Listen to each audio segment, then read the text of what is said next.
ساعة العصاري. مش ده حسين؟ ياه عالسنين، اوعاك تقولي انت مين.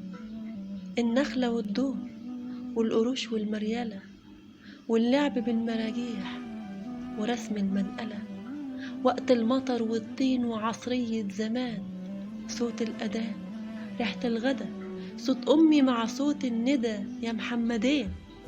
مش ده حسين؟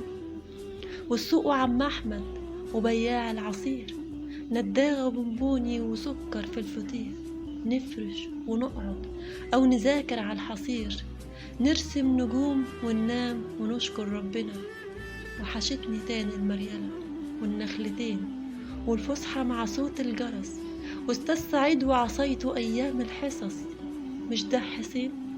فاكر خناقنا هناك في حوش المدرسة؟ أيام زمان يا حسين في عمري ما تتنسى، والنحلة والكورة وطيارة الورق دابت خيوطها، ما فضلش غير ذكرى السنين وشوية من باقي الشباب. خلوني أسأل بالأنين، مش ده حسين؟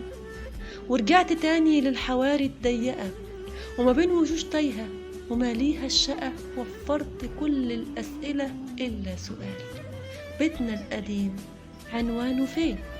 ما سمعت غير التريقة، عيل صغير ولا تايه ولا مين؟ وسألت كل الموجودين وتريني في البيت القديم، لكن حيطانه اتبدلت ووشوش كتير اتغيرت، وملامح الماضي اللي كنت زمان قريه معرفتهاش، تفاصيله راحت وهي تفاصيل الوشوش وما شفتهاش.